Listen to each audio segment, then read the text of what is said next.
ತಾಯಿ ಮತ್ತು ವೈಫ್ ಅಂತ ಬಂದಾಗ ಸೆಲೆಕ್ಷನ್ ಮಾಡಿದ್ದೆ ನೀವು ತಾಯಿನ ಒಂದು ಕ್ಷಣ, ಆಮೇಲೆ ವೈಫ್ ಬಂದರು. ಬಟ್ ಆ ಕ್ಷಣ ತುಂಬ ಗೊಂದಲ ಇತ್ತಾ ನಿಮಗೆ ಮನಸ್ಸಲ್ಲಿ? ಮತ್ತೆ ಈ ಕಣ್ಣು ಬೇಕಾ ಒಂದು ಚುಚ್ಚಿಬಿಡ್ತೀನಿ ಅಂದರೆ ಯಾರಿಗೆ ತಾನೇ ಗೊಂದಲ ಇರಲ್ಲ.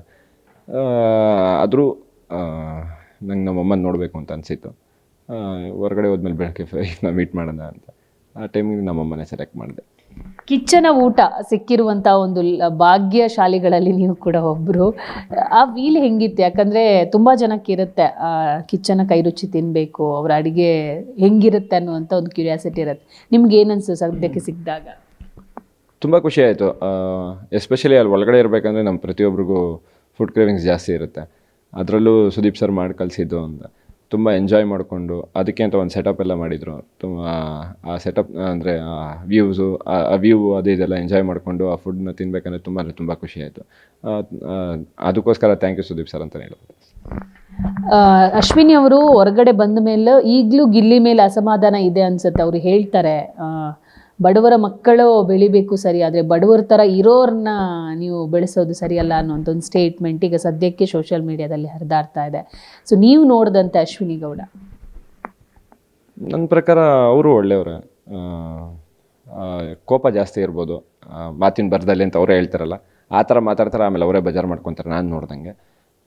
ಗಿಲ್ಲಿ ವಿಚಾರ ಅಂತ ಬಂದರೆ ಯಾರು ಅವು ಮೇಕಪ್ ಹಾಕೊತಾರೋ ಇಲ್ಲ ಬಡವನೇನೋ ಇಲ್ಲ ಬಡವ ಥರ ಮೇಕಪ್ ಹಾಕ್ಕೊಂಡಿದ್ದಾರೋ ಅದೆಲ್ಲ ಮ್ಯಾಟ್ರೇ ಆಗಲ್ಲ. ಅವನ ಆಟ ಅವನು ಆಡಿದ್ದಾನೆ, ಎಲ್ಲರೂ ಇಷ್ಟಪಟ್ಟಿದ್ದಾರೆ, ಅವ್ನು ಗೆದ್ದಿದ್ದಾರೆ ಅಷ್ಟೇ. ನಿಮಗೇನು ಎಲ್ಲಿ ನಾನು ಎಡವಿದೆ ಅಂತ ಅನ್ಸುತ್ತೆ? ಯಾಕಂದರೆ ಇನ್ನೂ ಫಸ್ಟ್ ಪ್ಲೇಸಿಗೆ ಬರ್ಬೋದಿತ್ತು ಅಥವಾ ರನ್ನರ್ ಆಗ್ಬೋದಿತ್ತು, ಸೆಕೆಂಡ್ ರನ್ನರ್ ಅಪ್ ಆಗ್ಬೋದಿತ್ತು, ಏನೊಂದು ಆಗ್ಬೋದಿತ್ತು. ಬಟ್ ಎಲ್ಲಿ ಎಡವಿದೆ ಅಂತ ನಿಮ್ಗೆ ಅನ್ಸುತ್ತೆ?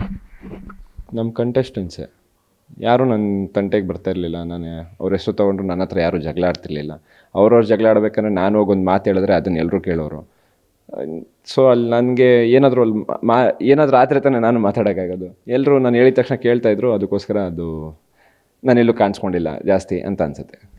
ಸ್ಟಾರ್ಟಿಂಗು ಒಂದಿಷ್ಟು ಜನ ಎಕ್ಸಿಟ್ ಆಗ್ತಾರೆ, ಅಮಿತ್ ಆಗಿರ್ಬೋದು, ಕರಿಬಸಪ್ಪ ಅವರು ಆಗಿರ್ಬೋದು. ಬಂದಾಗ ಧನುಷ್ ಮೇಲಿದ್ದಂಥ ಒಪಿನಿಯನ್ ಬೇರೆ ಥರ ಇತ್ತು. ಅಂದರೆ ಧನುಷ್ ಅವರು ತುಂಬ ಆ್ಯಟಿಟ್ಯೂಡ್ ತೋರಿಸ್ತಾರೆ, ಅಂದರೆ ಅವ್ನು ಬಿಟ್ಟು ಅವರು ಮಾತಾಡ್ಸಲ್ಲ ಜಾಸ್ತಿ, ಈ ಥರ ಒಪಿನಿಯನ್ಗಳಿತ್ತು. ಆಮೇಲೆ ಬದಲಾಯಿಸ್ಕೊಂಡ್ರಾ ಹೇಗೆ? ಇಲ್ಲಪ್ಪ, ನಾನು ಇರೋದೇ ಹೀಗೆ. ನಾನು ಏನು ಆ್ಯಟಿಟ್ಯೂಡ್ ಅಂತಲ್ಲ, ನಾನು ಒಬ್ಬರನ್ನ ಮಾತಾಡ್ಸೋದು ಸ್ವಲ್ಪ ಕಡಿಮೆ. ಏನು ಮಾತಾಡ್ಸೋದು ನಂಗೆ ಅದು ಗೊತ್ತಾಗಲ್ಲ. ನಂಗೊಂದು ಟಾಪಿಕ್ ಅನ್ನೋದೇ ನನ್ನ ತಲೆಗೆ ಬರೋಲ್ಲ. ಅವರು ಒಂದು ಟಾಪಿಕ್ ತೊಗೊಂಡ್ರೆ ನಾನು ವಾಪಸ್ ಮಾತಾಡಿಸ್ತೀನಿ ಕ್ಲೀನಾಗಿ. ಆ ಫಸ್ಟ್ ಒಂದು ಬಾಂಡಿಂಗ್ ಬಂದ್ರೆ ನಾನು ಜಾಸ್ತಿ ಮಾತಾಡೋದು. ಅದು ಅಲ್ಲಿ ಬರಲಿಲ್ಲ ಅಷ್ಟೇ. ಅವ್ರು ಯಾಕಂದರೆ ಫಸ್ಟ್ ವೀಕೆ ಅವ್ರು ಎಲಿಮಿನೇಟ್ ಆಗಿದ್ದರು. ಒಂದು ವಾರದಲ್ಲಿ ನಾನು ಅಷ್ಟು ಬೇಗ ಕ್ಲೋಸ್ ಆಗಲ್ಲ. ಅಭಿನ ಒಂದು ಹೊರಗಡೆ ಇದ್ದಾಗ ಒಂದು 2-3 ಸತಿ ಅಲ್ಲಿ ಈವೆಂಟ್ಸ್ ಅದು ಇದು ಅಂತ ಮೀಟ್ ಆಗಿದ್ದೆ. ಸೊ ಅವ್ನು ನಂಗೆ ಕ್ಲೋಸ್ ಇದ್ದ. ಒಬ್ಬೊಬ್ಬರು ಅದೇ ಎಲ್ಲಾದರೂ ಹೊರಗಡೆ ಸಿಕ್ಕಿರೋರು ಮೀಟ್ ಮಾಡಿರೋರು ನನ್ನ ಕ್ಲೋಸ್ ಇರೋರು ಅಲ್ಲಿ ಮಾತಾಡಿಸ್ತಾ ಇದ್ದೆ ಹೊರತು ಏನೋ ಆ್ಯಟಿಟ್ಯೂಡ್ ತೋರಿಸ್ಬೇಕು ಇವ್ರಿಗೆ ಇದು ಮಾಡಬೇಕು ಅಂತೇನಿಲ್ಲ. ಕ್ಯಾಪ್ಟನ್ಸಿ ಅನ್ನೋದು ಎಷ್ಟು ಇಂಪಾರ್ಟೆಂಟು, ಜೊತೆಗೆ ಕ್ಯಾಪ್ಟನ್ಸಿ ಅನ್ನುವಂಥದ್ದು ಎಷ್ಟು ವರ್ಕ್ ಆಗುತ್ತೆ ಅಂತ? ಕ್ಯಾಪ್ಟನ್ಸಿ ಅನ್ನೋದು ಎಷ್ಟು ಇಂಪಾರ್ಟೆಂಟು ಬಿಗ್ ಬಾಸಲ್ಲಿ, ಅದು ಯಾವ ಥರ ವರ್ಕ್ ಆಗುತ್ತೆ ಅಂತ? ಕ್ಯಾಪ್ಟನ್ ಆಗಬೇಕು ಅಂತ ಪ್ರತಿಯೊಬ್ಬರಿಗೂ ಆಸೆ ಇರುತ್ತೆ ಒಳಗಡೆ. ಯಾಕಂದರೆ ಅದೊಂದು ಸ್ಥಾನ. ಅದಾದಮೇಲೆ ಜವಾಬ್ದಾರಿ ಜಾಸ್ತಿ ಬರ್ಬೋದು. ಪ್ರತಿಯೊಂದಕ್ಕೂ ನಾವೇ ಎದ್ದೇಳಬೇಕು, ನಾವೇ ಮಾತಾಡಬೇಕು. ಬಿಗ್ ಬಾಸ್ ಬಂದ್ರೂ ಕ್ಯಾಪ್ಟನ್ ಧನುಷ್ ಏನು ಮಾಡ್ತಾಯಿದ್ದೀರಾ ಅಂತಲೇ ಕೇಳ್ತಾರೆ. ಆ ಜವಾಬ್ದಾರಿ ಅಂತೂ ಸ್ವಲ್ಪ ಕಷ್ಟನೇ, ಇಲ್ಲ ಅಂತಲ್ಲ. ಬಟ್ ಆ ಕ್ಯಾಪ್ಟನ್ ಆಗೋ ಫೀಲ್ ಇದೆಯಲ್ಲ, ಅದು ಒಂಥರ ನೆಕ್ಸ್ಟ್ ಲೆವೆಲ್. ಬಿಗ್ ಬಾಸ್ ಮನೆಯಲ್ಲಿ ಅದು ತುಂಬ ಸತಿ ಅನುಭವಿಸಿದವು ನಾನೇ. 3 ಟೈಮ್ಸ್ ಕ್ಯಾಪ್ಟನ್ ಆಗಿದ್ದೆ.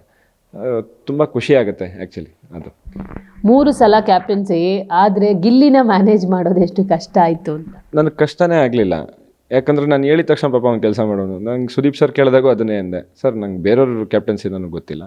ನಾನು ಹೇಳಿದ ತಕ್ಷಣ ನಾನು ಒಳ್ಳೆ ಮಾತಲ್ಲಿ ಹೇಳ್ತಾಯಿದ್ದೆ, ಅವನು ಒಳ್ಳೆ ರೀತಿಯಲ್ಲೇ ಕೇಳ್ತಾ ಇದ್ದ ಎಲ್ಲ. ಅವ್ನು ಕ್ಯಾಪ್ಟನ್ ಆದಾಗೂ ಅಷ್ಟೇ, ನಾನು ನನ್ನ ಹತ್ರ ಬಂದು ಏನೋ ಹೇಳಬೇಕು ಆ ಥರ ಎಲ್ಲ ನನ್ನ ಕೆಲಸ ಅಂತೂ ನೋಡಿದ್ದೀರಾ. ನಂಗೆ ಕೊಟ್ಟಿರೋ ಕೆಲಸ ಕರೆಕ್ಟಾಗಿ ಮಾಡ್ತೀನಿ, ಅದು ಬಿಟ್ಟು ಬೇರೆದು ಮಾಡೋಕ್ಕೆ ನಂಗೆ ಆಗಲ್ಲ.